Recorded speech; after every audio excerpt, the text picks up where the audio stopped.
checking the same number twice, $18.80, and it isn't going up.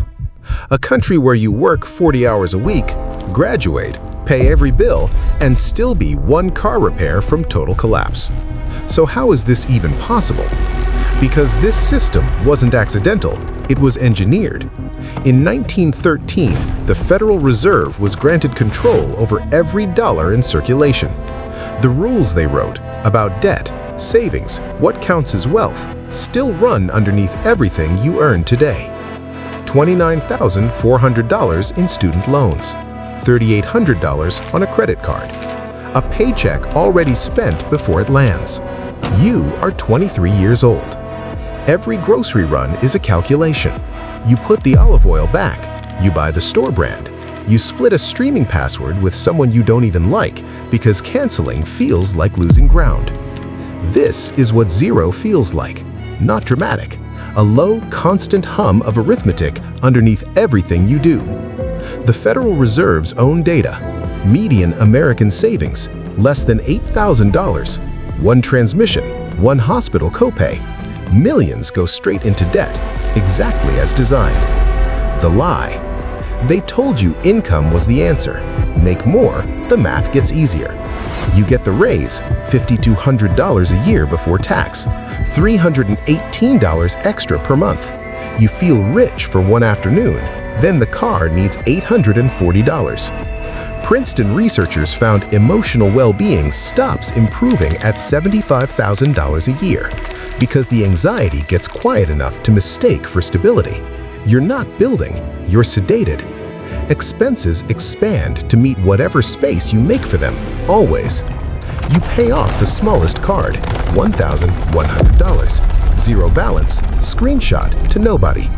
A number moved in the right direction because of a decision you made. That's the beginning.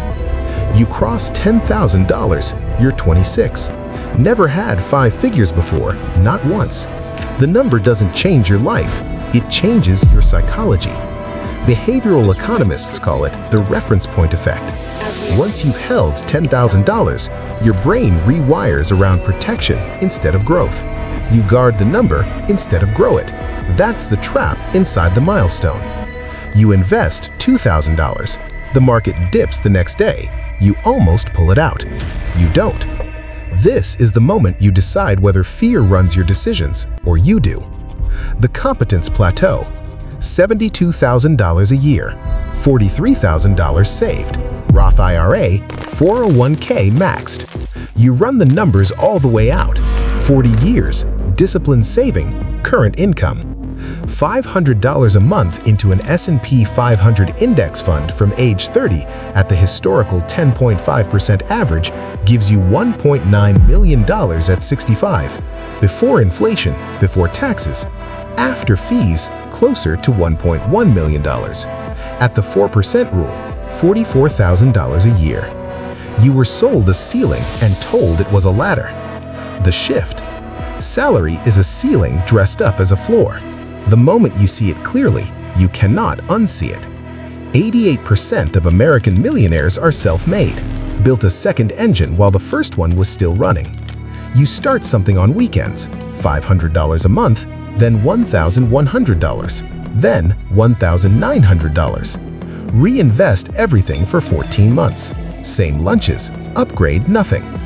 Net worth crosses $85,000, then $115,000. $4,100 returned in a single year without you doing anything. An asset earns while you sleep. Every hour on something that doesn't compound is an hour the machine isn't running. The trade-off, $160,000. You're 32. Rental property, $47,000 in equity. Brokerage at $64,000. Business at $4,700 a month. Still drive the same car. No to the destination wedding. No to the group trip. No to the pitch from a friend who doesn't understand cash flow. No, no, no. Every relationship maintained with money instead of honesty costs you twice. You stop spending to maintain relationships and start protecting capital to build options. The rule nobody prints. Below $500,000, you are still buying assets. Above it, assets start buying each other. One investment returns $24,000 in 8 months. One loses $8,700. You reposition. Wealthy people don't avoid risk. They take more informed risk, and they can survive being wrong. $690,000. $833,000. Net worth hits $940,000 at 36. You turn down $195,000 in salary. Your parents don't understand. You tell them it didn't feel right. That's partially true. Then it happens. A Tuesday, nothing ceremonial. Your brokerage updates. The number is $1,020,000. You thought you'd feel different. Quiet satisfaction, and then, almost immediately, not enough. $1 million at 4% is $40,000 a year, less than the median American household income. The number people chase for 30 years doesn't cover average expenses. The millionaire arrives and realizes the milestone was never the destination, it was the proof of concept. The people watching this right now don't look away when the number is uncomfortable. Most people don't finish this sentence. You did, and now you see the mechanism. The mistake. They hit $1 million and loosen, upgrade the car, take the deferred trips. Lifestyle inflation does in 18 months what the market couldn't do in a decade. Wealth is not what you accumulate, it's what you no longer have to do. At $2.4 million, money stops being anxiety. It becomes a resource. Business at $4.3 million. Portfolio at $1.7 million. 3 weeks away. 5 days without email. Not the trip, the 5 days. That's what you can't buy at lower levels. Here's the part they definitely don't teach in school. At a certain level, money stops being about discipline. It becomes about access. And access is not something you earn. It's given because of what you represent. Private equity deals returning 20 to 30% annually are not listed anywhere. They move through rooms you have to be verified to enter. You are not emailed, you are called. At $10 million, your reputation becomes a financial instrument. A company you're invested in lays off 140 people. You know the CFO. You've had dinner with him. You don't call him. You review the cap table. You hold. The margin improves. Your position increases. You feel the distance.